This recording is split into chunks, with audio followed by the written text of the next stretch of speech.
braucht nur einmal einen Klapper. So.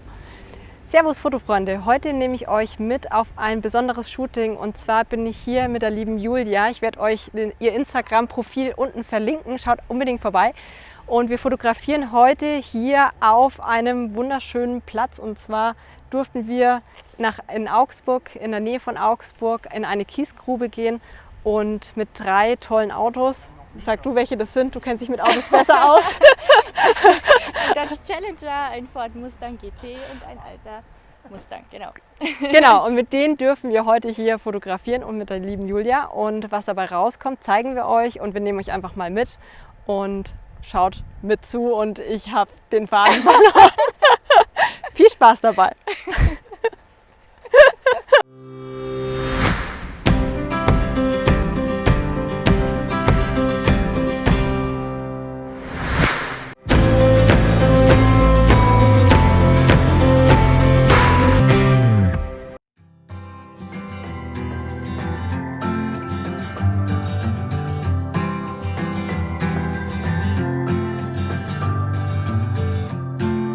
Got it all planned out, love.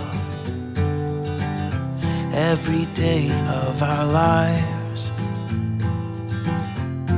I'll start by waking you up with kisses to remind you that you're mine. We'll head into the kitchen, have breakfast with your favorite cup of tea. And I'll spend my mornings wishing that I could form the words to make you see I'll never be the same. Because of you I'm changed for the better, and I just can't explain what it is you've Ja, genau, lehn dich mal so raus, das ist auch gut, genau. Ja, das ist super.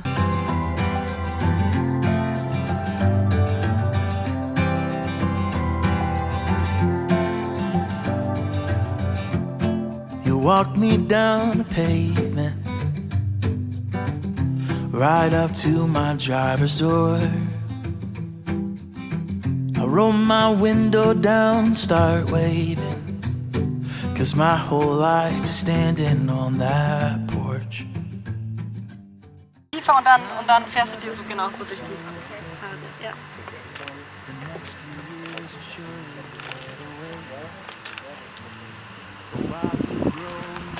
Und von der Blickrichtung her nicht zu weit weg. Also ich sag mal so 30 Grad von mir ist immer so das Maximum. Und versuch, wenn du also den Kopf so 30 Grad zur Seite nimmst, dass du dann auch in die Richtung guckst, also dass du nicht so schaust, ja, weil dann sehe ich quasi von dir nur was. Ja, also dass du versuchst, sonst eher einen Ticken mehr in meine Richtung. Ich fotografiere jetzt mit 2 Blitzen. Ich habe einen Hauptblitz mit dem Godox 600 und der andere ist auch ein Godox 600. Auf dem einen Blitz habe ich noch meine Softbox drauf, damit das Licht ein bisschen weicher wird. Und zu meinen Einstellungen, ich habe jetzt hier einen Auslöser, den ich euch mal kurz zeigen werde. Das ist auch direkt der Auslöser von Godox, da gibt es 2 und bei dem kann man halt direkt hier oben dann jeden Blitz auch perfekt sehen. Also ich habe jetzt meinen Hauptblitz auf dem A-Modus und den Seitenblitz, das Rimlicht auf dem B-Modus. Und dadurch kann ich die dann unabhängig auch voneinander steuern. Und auch die Helligkeit, wenn ich jetzt sage, ja, es ist mir zu hell oder zu dunkel, kann ich halt den einzelnen Blitz da anfahren.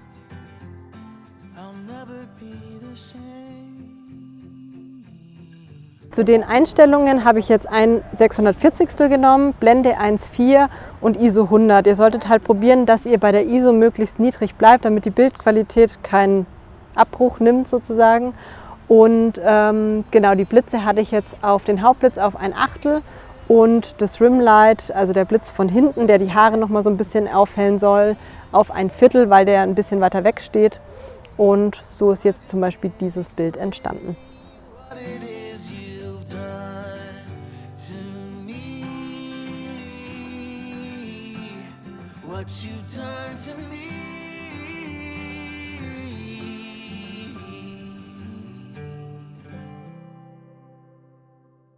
Jetzt haben wir ein bisschen umgebaut und haben 2 Autos im Hintergrund und die Julia im Vordergrund. Und das Foto wird ein sogenanntes Levitation-Bild, also ein Bild, bei dem die Julia dann nachher schweben wird. Und dafür hat uns der liebe Marc einen schönen Hocker vom Klavier mitgebracht. Schaut übrigens mal auf seinem Kanal auch rein. Er spielt ganz wunderbar Klavier und macht super Bilder. Und er hat uns eben den Klavierhocker mitgenommen, den stellt ihr drunter und der wird nachher wegretuschiert. Das heißt, ihr braucht ein Bild mit dem Hocker und ein Bild ohne den Hocker und dann legt ihr die Bilder übereinander. Das kann ich euch dann auch noch mal in Photoshop kurz zeigen und dann wird einfach der Hocker rausretuschiert und nachher sieht es so aus, als würde sie schweben. Was wichtig dabei ist, dass ihr das Model in dem Fall so hinsetzt, dass sie quasi an der vorderen Kante von dem Hocker sitzt und nicht zu weit hinten, weil sonst tut ihr euch schwer, eine schöne Vorderkante rauszuretuschieren.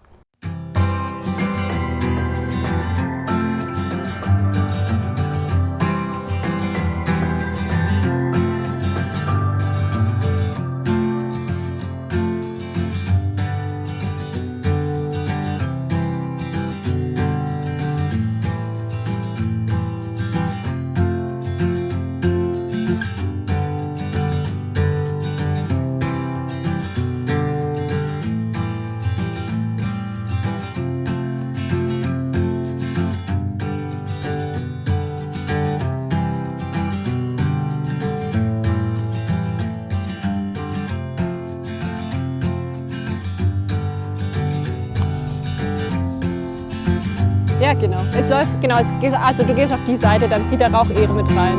Ja, genau. Und dann ruhig noch ein bisschen näher, dass sie und die Autos halt möglichst nicht mit drin sind. Ja, das ist cool. Ganz bisschen noch darüber. Ja, also da fangen wir an. Und wenn wir da, sage ich jetzt mal so 3, 4, da kannst du auch noch mal wirklich so richtig raus, Beine über Kreuz, durch die Haare fahren oder auch noch mal lachen auch. Genau, also einfach so da ein bisschen, dann kannst du hintergehen und dort weitermachen. Okay. Also anfangen und dann hintergehen. Ja, genau. Mit Rauch gleich, genau. Geht los.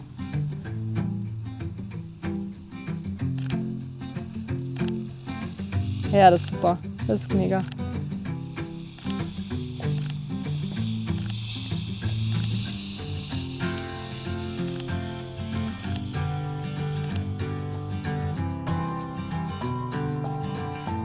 Genau, ein bisschen weiter nach rechts, also dass du genau in der Mitte, ich weiß nicht, ob du es am Kegel von den Beinen.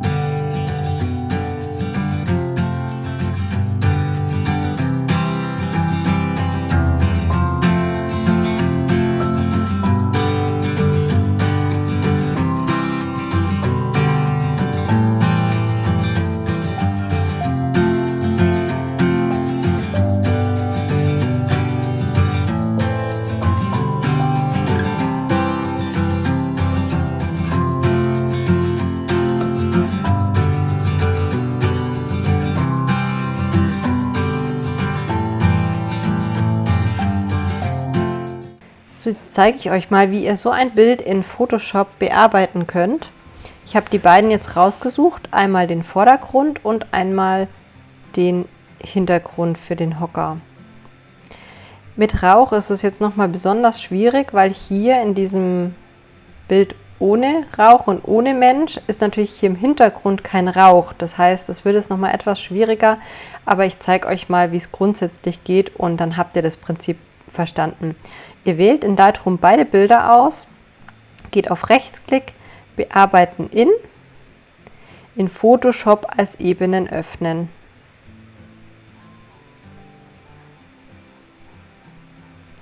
Übrigens bearbeite ich meine Bilder mit dem Wacom S-Tablet und dafür habe ich noch ein Video gemacht. Schaut doch mal rein, wenn es euch interessiert. Mir macht es wahnsinnig viel Spaß und ich kriege auch nicht so leicht einen Krampf in der Hand mit diesem Tablet. Und es macht einfach wirklich Spaß und man kann richtig gut damit arbeiten. So, jetzt wurden beide Ebenen in Lightroom geladen. Und ich gucke nochmal, die habe ich nicht vom Stativ geschossen, deswegen sind die hier etwas abweichend.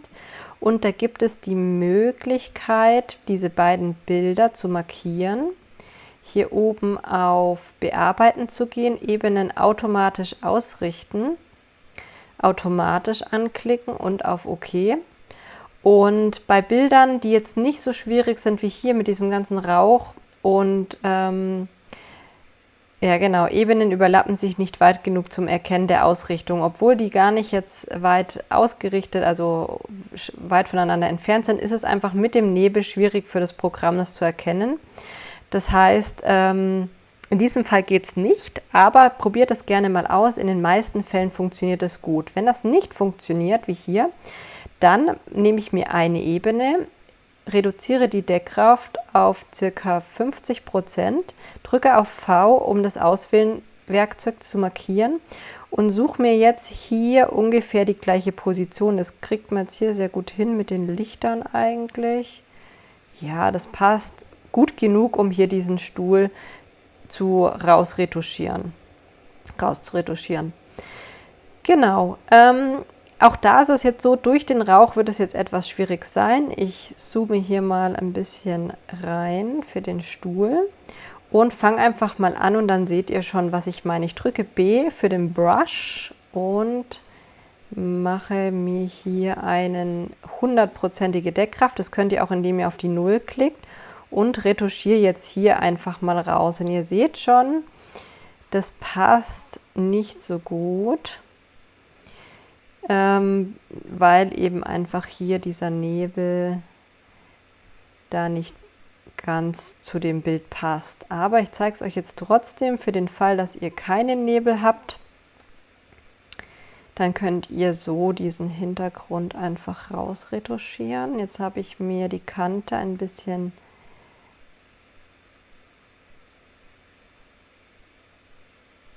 stärker gemacht, dass man die Kante besser sieht. Und jetzt mache ich mir die Kante wieder ein bisschen weicher und auch den Fluss nehmen wir mal auf 60%. Dazu drücke ich einfach kurz die 6.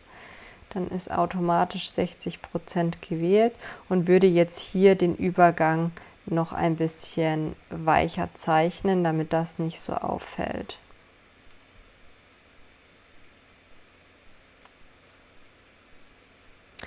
In dem Fall ist das sogar noch okay, jetzt hier direkt am Hintern sozusagen. Hier oben gefällt es mir schon ganz gut. Jetzt gehe ich mal auf 30%, um hier einfach das noch ein bisschen so zu überlappen. Hier ein bisschen rein, dann sieht es so aus, als würde hier noch Rauch rauskommen und kann mit X die Farbe ändern von weiß auf schwarz und andersrum und kann dann hier, ohne dass ich den Stuhl wieder einzeichne, nochmal auf X, da den Stuhl wieder rausmalen. Hier noch ein bisschen den Nebel wieder einmalen. Dann sieht es so noch ein bisschen echter aus. Also so würde man es jetzt in dem Fall hinkriegen. Und hier unten könnte man jetzt sich nochmal eine neue Ebene holen. Einfach nochmal kopieren und sich jetzt in diesem Bild nur diesen unteren Bereich holen und diesen nochmal ein bisschen anpassen von der Farbe und vom Farbton her und von der Helligkeit. Jetzt schauen wir noch mal ganz kurz.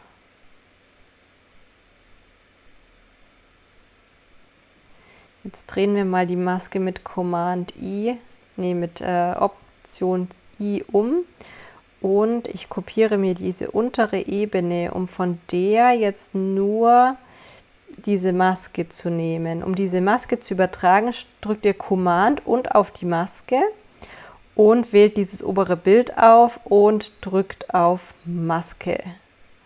So, und damit habt ihr jetzt hier nur diesen Bereich ausgewählt. Und ich möchte jetzt quasi nur diesen unteren Bereich hier nochmal haben. Deswegen male ich jetzt hier oben mit der schwarzen Farbe mit 100% bitte, genau, 100%, mir nur nochmal hier unten diesen Bereich ein. So, jetzt kann ich mir die anderen wieder einblenden und versuche mit der Gradationskurve oder mit der Helligkeit und Kontrast, wenn es mit Helligkeit und Kontrast nicht geht, dann mit der Gradationskurve, mit Option und hier auf den Zwischenraum klicken, wird diese Maske nur auf den Zwischenraum angewandt.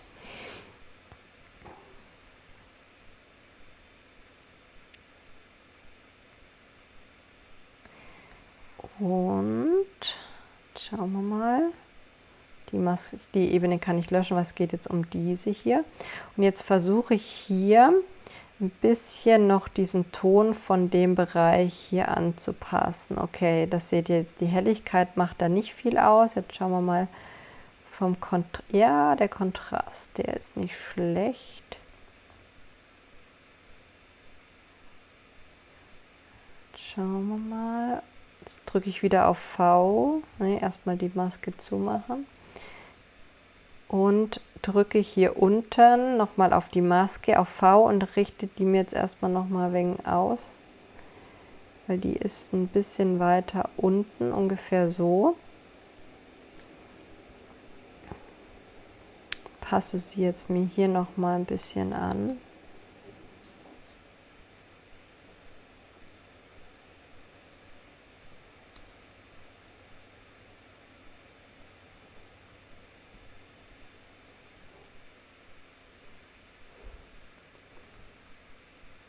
Nochmal mit V ein bisschen runterziehen.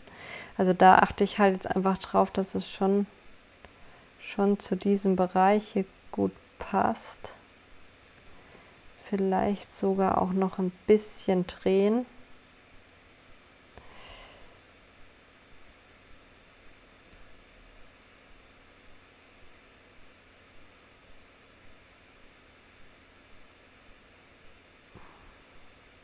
Also so ist es auf jeden Fall gut genug. Und jetzt ist es noch so leicht grünlich und es muss noch ein bisschen mehr ins Orange. Und das kann man ganz gut mit der Gradationskurve. Jetzt gehen wir noch mal rein.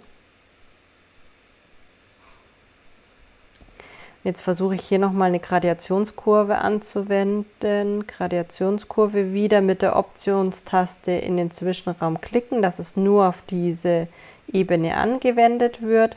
Jetzt wähle ich mir hier den Grünkanal aus, gehe ein bisschen raus mit dem Grün und versuche hier recht gut diesen Farbton zu treffen. So, und es war jetzt gar nicht so schlecht, nur diese Ränder gefallen mir noch nicht so gut. Und da kann man jetzt einfach noch ein bisschen rumtüfteln, dass diese Übergänge hier noch ein bisschen besser sind und man das nicht so sieht.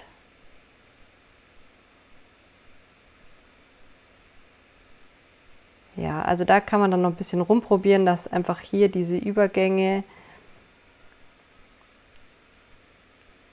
noch ein bisschen besser sind. Ja, mache ich nochmal rückgängig. Und was ihr immer machen könnt, ist euch alle auszublenden und nochmal wirklich sozusagen die Originale anzuschauen, um zu sehen, wie war denn hier, also so ist jetzt das Original, wie war denn hier der Reifen, wie war der Stuhl und wie sieht es jetzt nachher aus. Genau, da ist nämlich jetzt zu viel Reifen gekommen. Also das wieder weg. So.